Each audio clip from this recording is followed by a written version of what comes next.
This is a recast of the 6,500-word piece, Basic or Generalized Neural Networks, from Schnippat AI.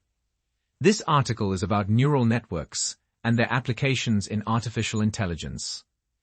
It discusses the structure and components of neural networks, the different types of neural network architectures, learning algorithms, practical applications, limitations, and challenges associated with neural networks.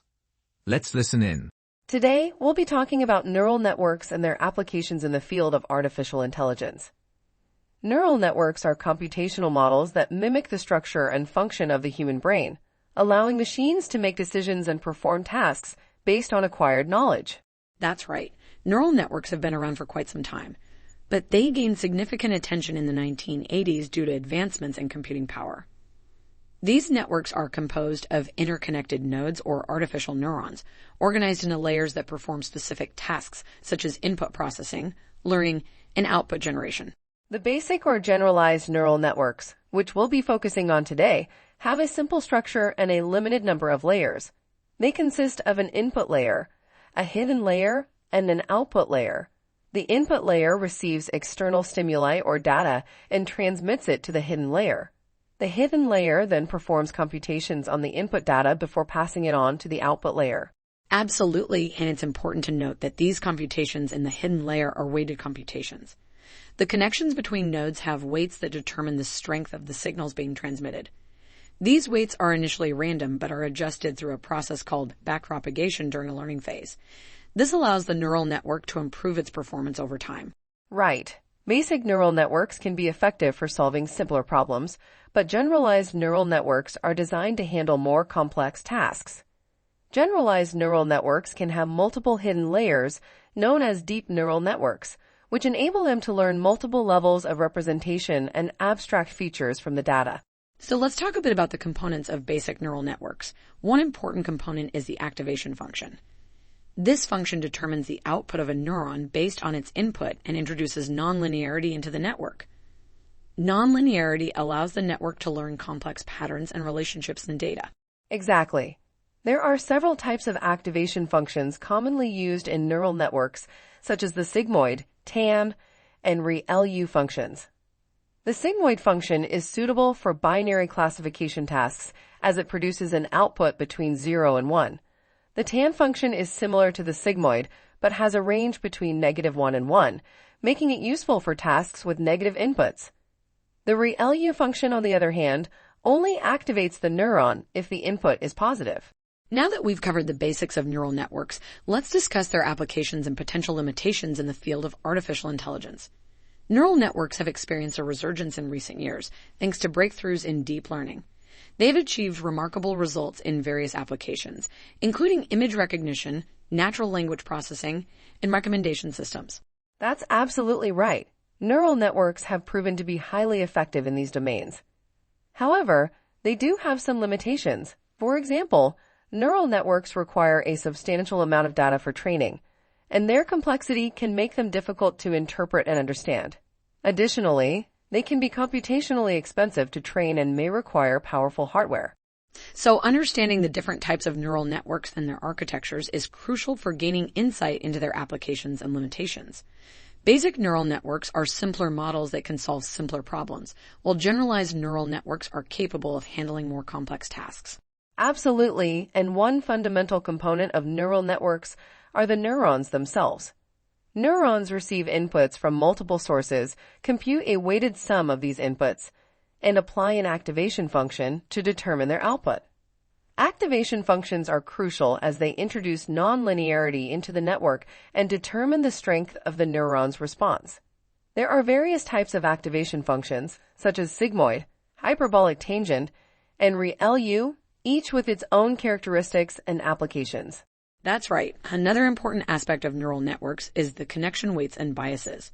Connection weights assign numerical values to each connection between neurons and represent the importance or relevance of that connection. These weights are adjustable parameters that are refined during the learning process to minimize the error between predicted and actual outputs. Biases, on the other hand, are constant values added to the weighted sum of inputs in each neuron. They allow the network to have a bias towards certain inputs or outputs, shaping the overall behavior of the network. Exactly. The proper initialization of connection weights and biases is essential for the efficient functioning of neural networks, and there are various algorithms and techniques to determine optimal initial values. But it's not just about weights and biases. The feed-forward and backpropagation processes play a crucial role in how neural networks operate. The feed-forward process refers to how inputs are transmitted through the network, layer by layer, starting from the input layer and ending at the output layer. Each neuron in a layer receives the weighted sum of inputs from the previous layer, which is then modified by an activation function. This allows the network to generate an output that is a function of the inputs. On the other hand, backpropagation refers to the process by which the network adjusts its weights to minimize the difference between the output and the desired output. This is achieved by propagating the error backwards through the network and adjusting the weights based on the calculated gradient. Absolutely. And there are different types of basic neural networks that have been developed over time. The feed-forward neural network, for example, is the simplest and most commonly used type. Information flows in only one direction, from the input layer to the output layer, without any feedback loops.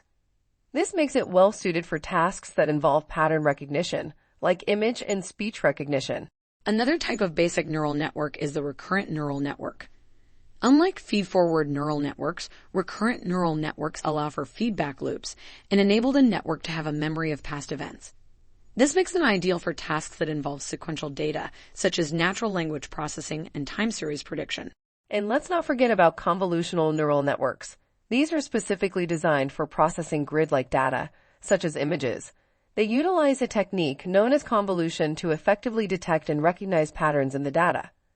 So as you can see, these different types of basic neural networks provide a range of functionalities and capabilities, making them versatile tools in the field of artificial intelligence. Absolutely, and it's important to note that single-layer perceptrons are an essential foundation in the study of neural networks. Single-layer perceptrons consist of only one layer of artificial neurons connected to all the input nodes, with each connection having an associated weight. These weights are adjusted during the learning process to optimize the network's performance. Single-layer perceptrons can be used to solve linearly separable problems, where input patterns can be classified into distinct categories by a linear decision boundary. However, it's important to recognize their limitations. Single-layer perceptrons cannot solve problems that are not linearly separable, such as the XOR problem. This is where multi-layer perceptrons come into play. They are more advanced neural network architectures that can solve more complex problems by introducing additional layers and non-linear activation functions. That's right. Multi-layer perceptrons have overcome the limitations of single-layer perceptrons and are widely used in various applications. They can handle non-linearly separable problems and perform tasks such as image recognition, natural language processing, and data analysis. And that wraps up our discussion on neural networks, activation functions, connection weights and biases, feed-forward and backpropagation processes, and the different types of basic neural networks. Neural networks have revolutionized the field of artificial intelligence and continue to play a significant role in various domains. Absolutely. They are powerful tools that can learn and improve their performance over time. That's right. One of the main components of a neural network is its architecture, which refers to the organization and structure of the network's layers and nodes. There are several different types of architectures, including feed-forward, recurrent, and convolutional neural networks. Feed-forward neural networks have a simple structure, with information flowing from the input layer to the hidden layers and finally to the output layer. This type of architecture is commonly used in tasks like image classification and speech recognition. On the other hand, recurrent neural networks have connections that go backwards, allowing information to loop back and affect the previous layers. This makes them suitable for tasks that involve sequential data, such as natural language processing and time series analysis. And then we have convolutional neural networks, which are often used in image recognition tasks. These networks have multiple layers that extract different features from the input image, making them highly effective in tasks like object detection and image segmentation. Now let's talk about the learning algorithms used in neural networks. The most commonly used algorithm is backpropagation. This algorithm adjusts the weights of the connections between nodes based on the difference between the network's output and the desired output. Backpropagation is a powerful algorithm that allows the network to learn from its mistakes and improve its performance over time. Other learning algorithms include reinforcement learning, where the network learns by trial and error, and unsupervised learning, where the network learns patterns and structures in the data without any label information. Now let's move on to the applications and limitations of neural networks. These networks have found extensive applications in various domains such as computer vision, speech recognition, natural language processing, and pattern recognition. In computer vision, neural networks have been employed for tasks like object detection, face recognition, and image segmentation. Similarly, in speech recognition, they have been utilized for speech-to-text conversion and voice authentication.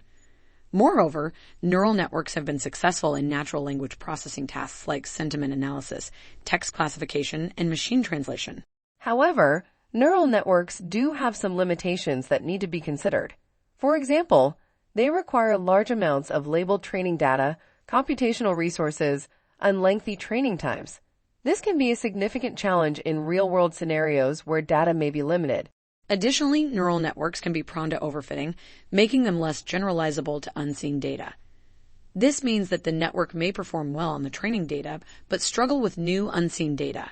So it's important to be aware of these limitations when implementing neural networks. Moving on, let's talk about multi-layer perceptrons, MLPs.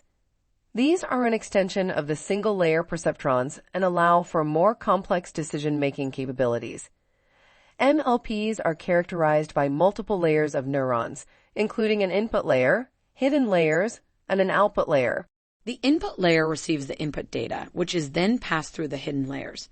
Each neuron in the hidden layers applies a nonlinear activation function to the weighted sum of its inputs, and the output is propagated to the next layer. This process continues until the output layer is reached, where the final decision or classification is made.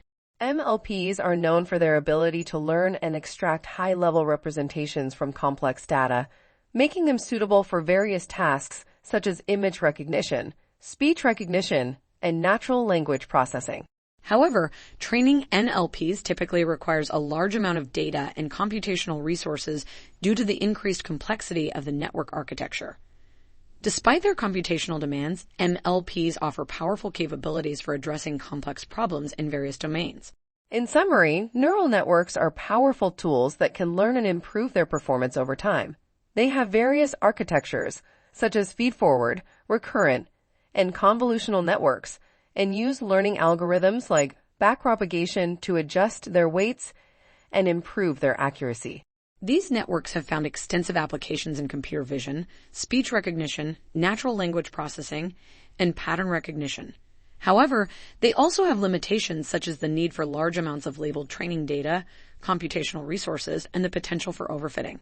It's important to consider these limitations when implementing neural networks in real-world scenarios. But overall, neural networks have immense potential and continue to shape the field of artificial intelligence.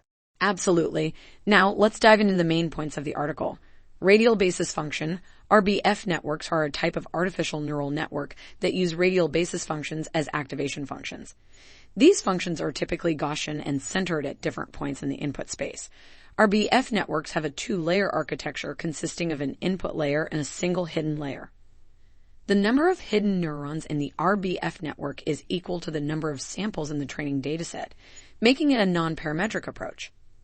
The output is calculated by computing the weighted sum of the radial basis function's outputs. That's right. RBF networks have been widely used for pattern recognition, classification, and function approximation tasks because of their ability to model complex relationships. They offer several advantages, such as easy training and high generalization ability. However, they can suffer from overfitting when the number of neurons is not properly chosen. Moving on, let's talk about the structure and learning method of basic or generalized neural networks. These networks consist of multiple layers of interconnected artificial neurons. Each neuron receives input signals from the previous layer and transmits output signals to the next layer. The learning method used by neural networks is called backpropagation. Backpropagation involves iteratively adjusting the weights and biases of the neurons to minimize the difference between desired and predicted outputs. It has two phases: the forward pass, where inputs are propagated through the network to produce a prediction, and the backward pass, where errors in the prediction are used to update the weights and biases. This iterative optimization process allows the neural network to continually improve its predictions and learn from the provided data. Great explanation. Now let's move on to some practical applications of neural networks. In the field of finance and economics, neural networks have been used to predict stock market trends, analyze risk factors, and forecast economic indicators. They are also employed in the healthcare industry for disease identification and medical condition diagnosis. That's correct. Neural networks analyze patient data, such as symptoms, medical history, and test results, to provide accurate and timely diagnosis. They are also used in recommendation systems, like those used by e-commerce platforms and streaming services, to provide personalized suggestions based on users' preferences and behaviors. So the practical applications of neural networks span various industries and play a significant role in decision-making processes and data analysis tasks. Absolutely. There are advantages and disadvantages to consider when using generalized neural networks. On the positive side, they are highly adaptable and can learn from large amounts of data to make accurate predictions. They can process information quickly and efficiently due to their parallel processing capabilities. They can handle noisy and incomplete data effectively by generalizing patterns and making intelligent decisions. However, there are some drawbacks as well. The training process can be time-consuming and computationally expensive, requiring a large amount of data and computational resources. Generalized neural networks are often regarded as black box models, meaning that the decision-making process is not easily interpretable. Lastly, they are susceptible to overfitting, where they become too specialized in the training data and perform poorly on unseen data. That's right. Now let's talk about the benefits of using basic neural networks. They are relatively simple and easy to implement, making them accessible to a wider range of users, including those with limited programming skills or resources. Basic neural networks are versatile and can be applied to a variety of tasks, such as pattern recognition, classification, and prediction. They can learn from experience and adapt to changing circumstances, allowing for continuous improvement and optimization. Another advantage is their ability to handle noisy or incomplete data, making them suitable for real-world applications where data may not always be perfect. They can provide valuable insights into complex processes or phenomena by identifying important features or relationships within the data. Absolutely, basic neural networks are a powerful tool for solving a wide range of problems and advancing our understanding in various fields. That's right. And one major drawback of these networks is their requirement for large amounts of training data. Without sufficient data, the performance of the network can suffer.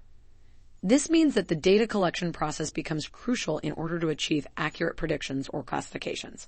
And not only do they require a large amount of data, but they can also be computationally expensive. The training process can take a substantial amount of time and computational power, which may not be feasible for every application. That's a good point. And another challenge is the interpretability of neural networks. They are often considered as black boxes because it's difficult to understand how they arrive at a certain decision or prediction. This lack of interpretability can be a limitation in fields where explanation and transparency are important. Definitely. It's crucial to have a deeper understanding of how these networks work and to develop methods for interpreting their decisions in order to build trust and confidence in their predictions. Absolutely. Now let's talk about computational complexity. This refers to the amount of resources, such as time and memory, required to solve a computational problem using neural networks. Right. Time complexity measures the amount of time required to perform a task, while space complexity quantifies the amount of memory needed to solve a problem. Both time and space complexity impact the efficiency and scalability of the neural network. And as neural networks continue to evolve and tackle more complex tasks, it's important to develop more efficient and scalable algorithms. This will allow us to handle larger datasets and more complex problems without sacrificing performance. Exactly. We need to optimize the computational complexity of neural networks in order to make them more practical and applicable in real-world scenarios. Now let's move on to overfitting and generalization issues. Overfitting occurs when a network performs well on the training data, but fails to generalize to unseen data. That's right. Overfitting happens when the network becomes too complex and starts memorizing the training examples instead of learning the underlying patterns. Techniques such as early stopping, regularization, and dropout can help mitigate overfitting. On the other hand, Generalization refers to the ability of a trained network to perform well on unseen data. Achieving good generalization is crucial for neural networks to be reliable and practical. And techniques like cross-validation and data augmentation can improve generalization performance by providing the network with more diverse training instances. Overall, it's important to carefully consider and implement techniques to address overfitting and improve generalization in order to build effective neural networks. Absolutely. By understanding these challenges and limitations, we can continue to improve the performance and applicability of neural networks in various domains. One popular extension of basic neural networks is the convolutional neural network, or CNN. CNNs have been widely used in computer vision tasks, as they are designed to mimic the visual processing in the human brain. They introduce a new type of layer called convolutional layers, which apply filters to extract important features from an input image. These filters are learned through the training process, enabling the network to automatically learn the best filters for a given task. CNNs also incorporate pooling layers to downsample the extracted features, reducing the dimensionality of the network. This allows for better translation invariance and makes CNNs highly efficient and effective for tasks such as image classification, object detection, and image segmentation.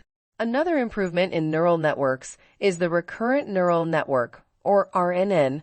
RNNs are designed to process sequential data and have the ability to preserve information from past inputs and use it to make predictions about future inputs.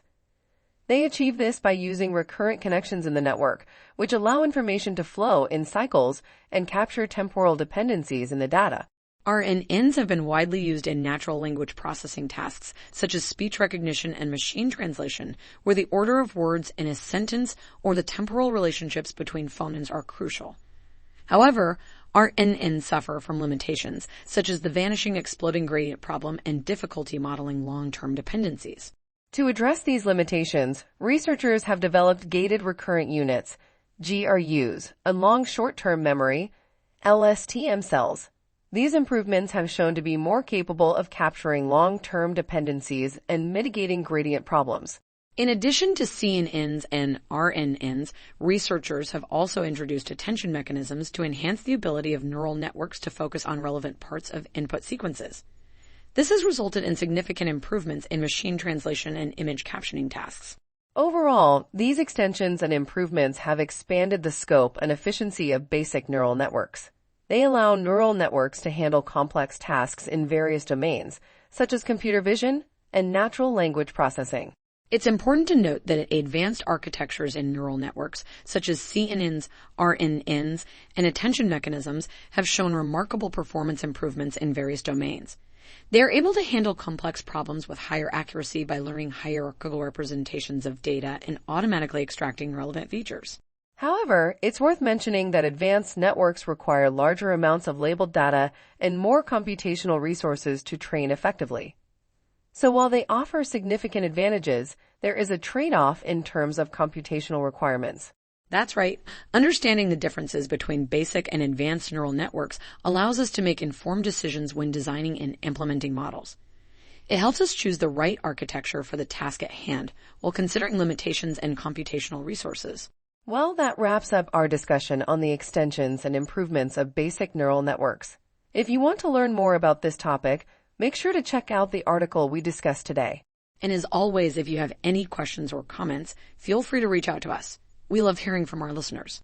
In today's article, we explore the differences in structure and functioning between basic and generalized neural networks. The architecture of basic neural networks typically consists of 3 layers: an input layer, 1 or more hidden layers, and an output layer. Information is processed and transmitted through interconnected nodes or neurons with weighted connections. On the other hand, generalized neural networks can have more complex architectures, incorporating loops or multiple hidden layers. That's right, Avery. And one of the advantages of both basic and generalized neural networks is their enhanced capabilities and specialized applications.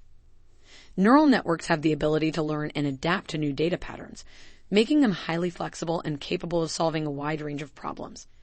They excel in domains such as image and speech recognition, natural language processing, and autonomous vehicle navigation. Absolutely. An example of their application in image recognition is their remarkable accuracy and efficiency in categorizing and classifying objects or scenes. In natural language processing, neural networks have been successful in tasks such as sentiment analysis, machine translation, and speech synthesis. By harnessing their enhanced capabilities, specialized neural networks have the potential to revolutionize industries such as healthcare, finance, and manufacturing by providing advanced decision-making systems and automation solutions. That's really exciting, Avery. Neural networks have proven to be invaluable tools in various fields of study and industry. They can learn complex patterns from large datasets, allowing for accurate predictions and classifications. They've been successfully applied in areas such as image recognition, natural language processing, and financial analysis. That's true. And while basic neural networks have their limitations, such as vulnerability to noise and a lack of interpretability, advancements in research and technology have led to the development of more advanced architectures that address these issues. For example, convolutional neural networks have been developed specifically for image analysis, while recurrent neural networks are designed for sequence data. That's right, Avery. And we can't forget about the field of deep learning. It has emerged and pushed the boundaries of neural network capabilities even further. With ongoing research and improvements, it is expected that basic or generalized neural networks will continue to play a significant role in the development of intelligent systems and the advancement of artificial intelligence. Absolutely, Samantha. Basic neural networks are crucial in various fields, including artificial intelligence, machine learning, and data analysis. They are capable of mimicking the human brain's behavior and learning from vast datasets, enabling them to perform complex tasks. They have facilitated advancements in robotics, healthcare, finance, and more. The future prospects of basic neural networks are also promising. Researchers are continuously exploring ways to enhance their performance by developing more efficient learning algorithms, increasing the depth and width of the networks, and incorporating different types of neural units. Additionally, the integration of neural networks with emerging technologies like quantum computing and neuromorphic hardware holds significant potential in revolutionizing the capabilities of these networks.